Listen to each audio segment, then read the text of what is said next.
All right, let's work on some markings on our owl. And this is not a super realistic owl. I like to do all these cute geometric, basically abstract patterns for feathers.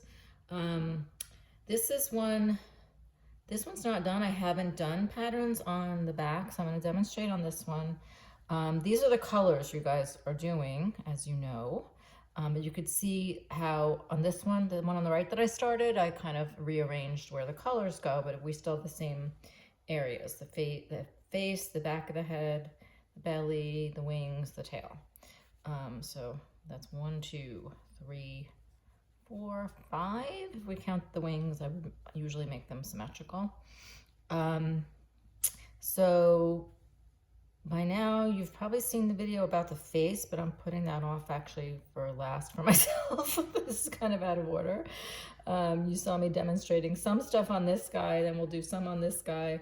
But I just want to show you in this video different things. We'll soon in live class for Zoom too, but just some of the patterns that I've done because I kind of just do different things each time. Like you can just do these little V's for feathers. You could see that I've done that on this guy, and then sometimes I'll see this one. I just for the tail just did them kind of getting bigger. I could probably have added more here, but you don't have to do them all. Just little V's. They can be. What was I gonna say? Well, these are kind of nested, like one that lines up with the other, where these are kind of staggered. And then a lot of times I'll do these V's and then put a little dot around it. Here's another example. So this one, yeah, again, I kind of nested these on the tail and then did some staggered ones on the belly. And then you'll also notice, so this is all these natural colors. So if you've done some other camps with me, this is just coral with a couple shades of tan and gray. So you might have colors like this left over if you did like the hedgehog or something. You can make a very natural colored, possibly more realistic owl. So in addition to the V's, there's just making lines. This one has long skinny lines. I've made like these are basically just lines, but they're a little thicker and shorter, maybe a little teardrop shape, but not really. Here's more of teardrop shapes, and you can either just make teardrops, or these are teardrops with a dot on one end. What else did I do on here? Here I did teardrops with a dot in the center and an outline. That's a little more elaborate, but I think it looks pretty. It looks a little peacocky, which I like to do, peacock feather stuff.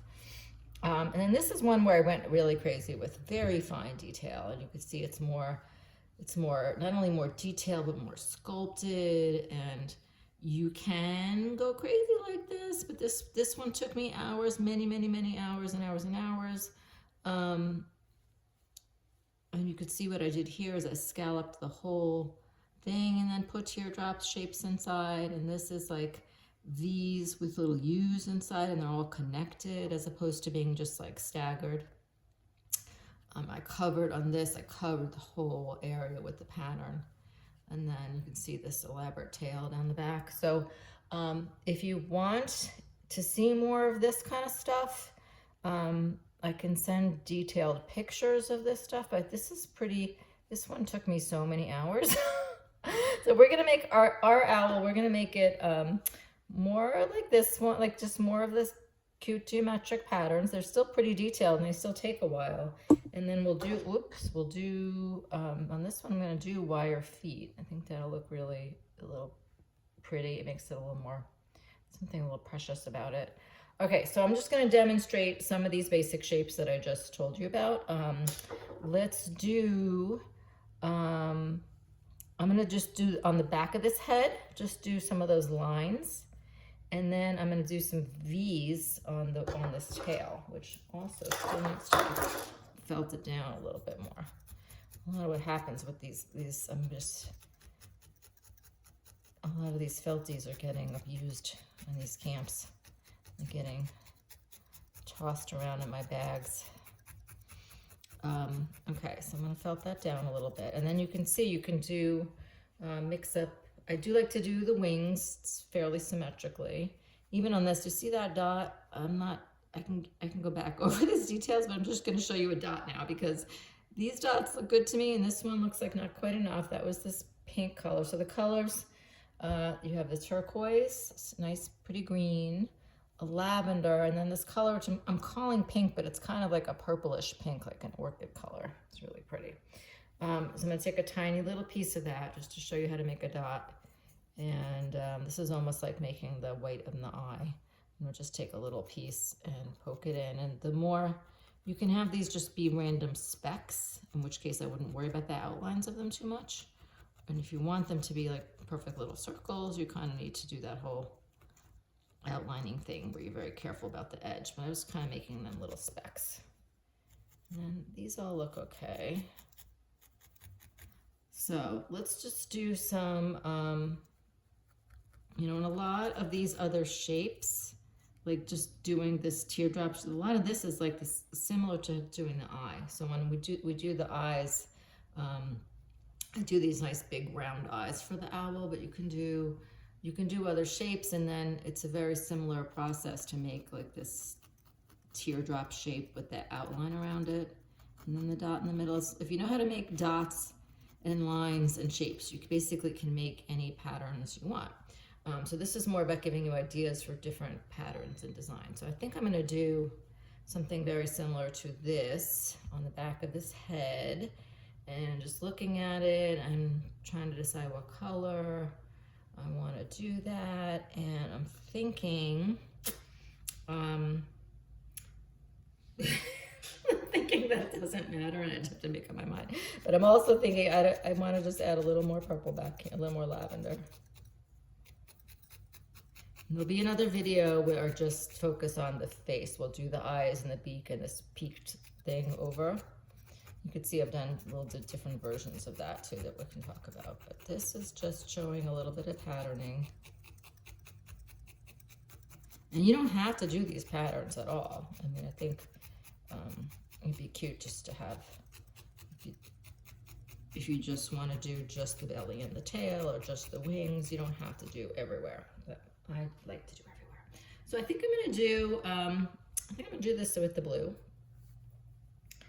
And I'm just gonna take little bits, and you can make these long, I can make these long skinny lines or short fat line. You can, you know, whatever shape you wanna make. You can roll them in your fingers to get them going, but I like to start, I'm gonna start in the middle and sort of, this does not need to be symmetrical, but I'm sort of gonna make them symmetrical. And I could make these just really straight lines, but I'm kinda gonna make them like little, like kind of diamond shaped, like I'm just gonna make them a little pointer at the ends. So then I'm gonna make one, and if something comes out too small, I can always add. If it comes out too big, I'll just felt it down, but I'm gonna put this a little bit further back and a little bit over. So if you want these to look like, you don't want them to look like you know, really rigid, but I kind of like to spread them out in a way that looks kind of orderly. So I am making this shape like a I call that a marquee shape, I think. Like a diamond shape with curved edges. You can make them more like straight skinny lines, but so now I'm gonna go on the other side, and you see about the same distance over. You can, this is like kind of like doing eyes. I kind of do this like a little bit looser and don't plan it out totally in advance, but you could mark with your needle exactly where you want all these to go and make sure it's going to all work out going down, but I kind of just go do a little bit at a time and make it work. So I'm going to put this one, I kind of want to decide now, this is going to get wider here, so I could just keep going down the middle, or I could kind of go, I think I'm going to stagger these a little bit more. Go still off to the side, but not as much as the second row. You could just go down the middle. So I'm going to do another one. here. It's gonna be, so this is not totally symmetrical. I'm going a little bit lower, but still between this one and this one. So like I said, I kind of try to,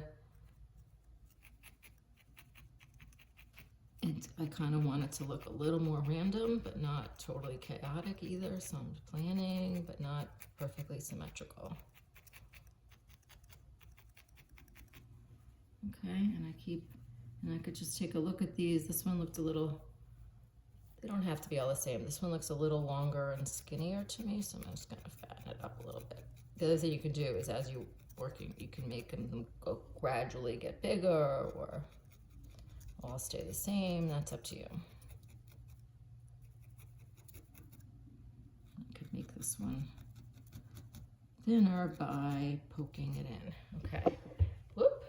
I kicked my tripod again. Now I'm gonna go over here to the side. Making one over here. I'm making these all go back, so even over here, I'm gonna make this one go back.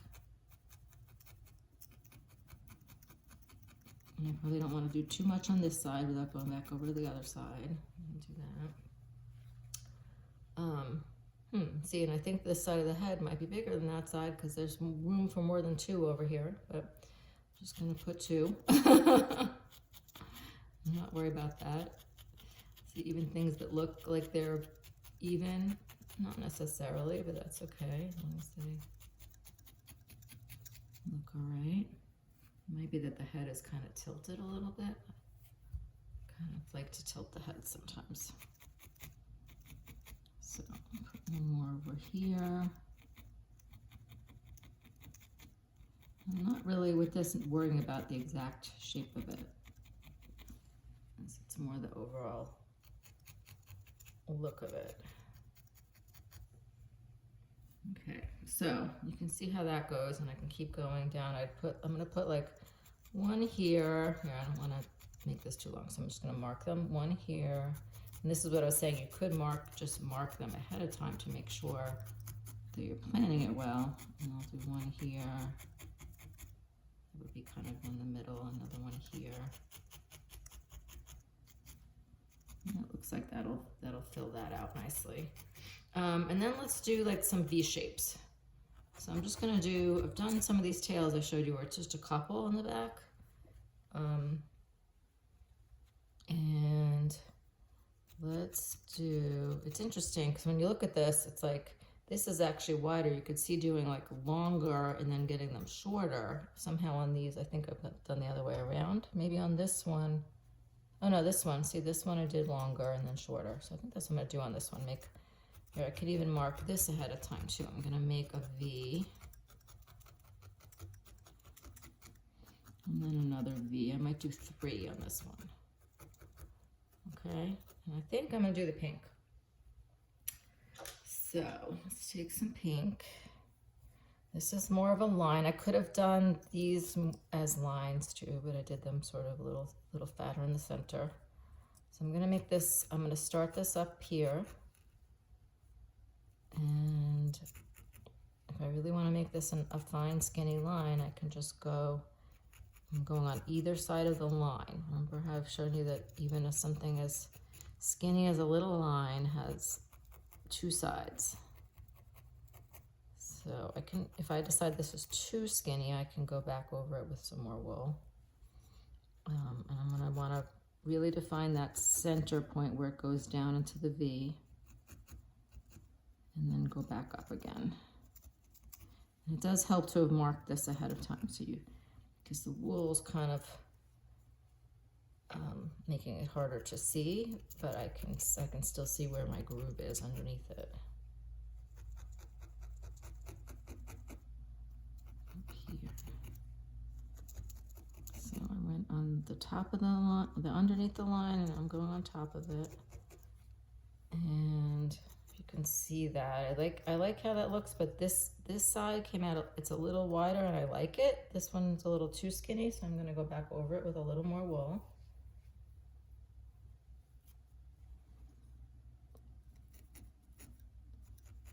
And get that evened up.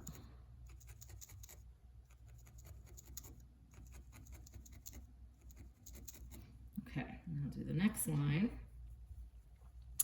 The next one's going to be lining up with it rather than staggered. It's going to be a little, it's going to start kind of in this diagonal line. It's going to start here and here. And the center's here.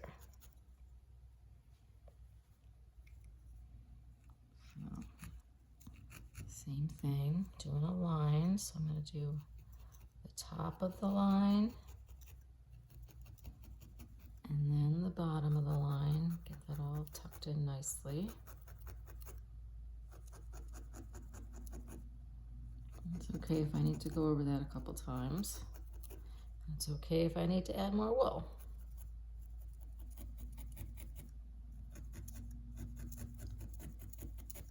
Okay. Definitely helped that I marked it ahead of time. Don't think I'd be able to get this lining up and being, see I'm getting it like parallel with the one above it.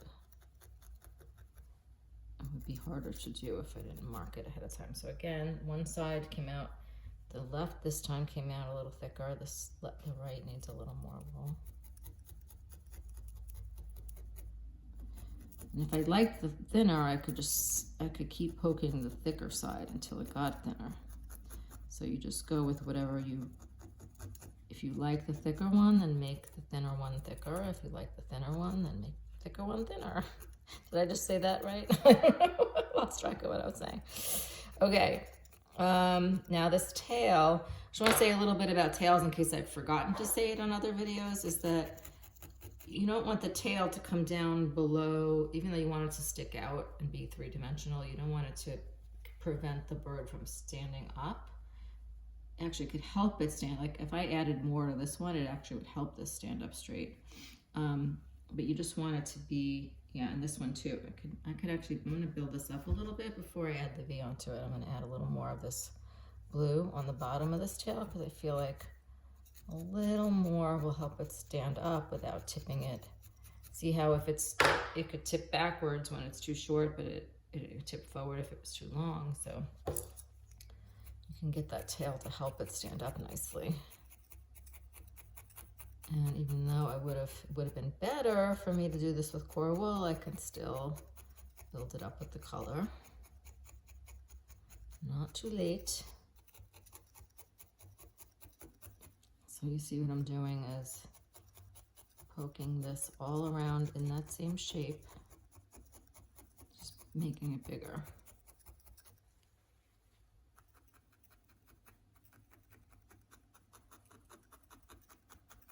Okay, and I'm gonna make one more of these V chevron markings back here.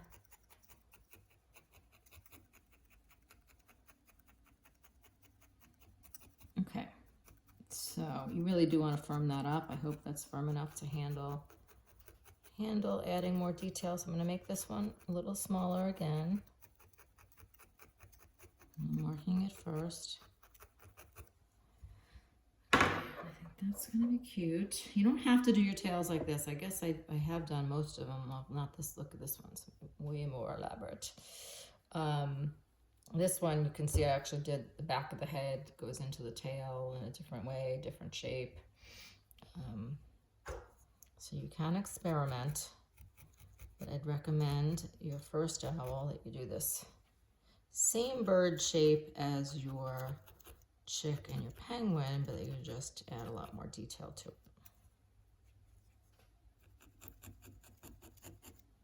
So I'm going again under the line, over the line.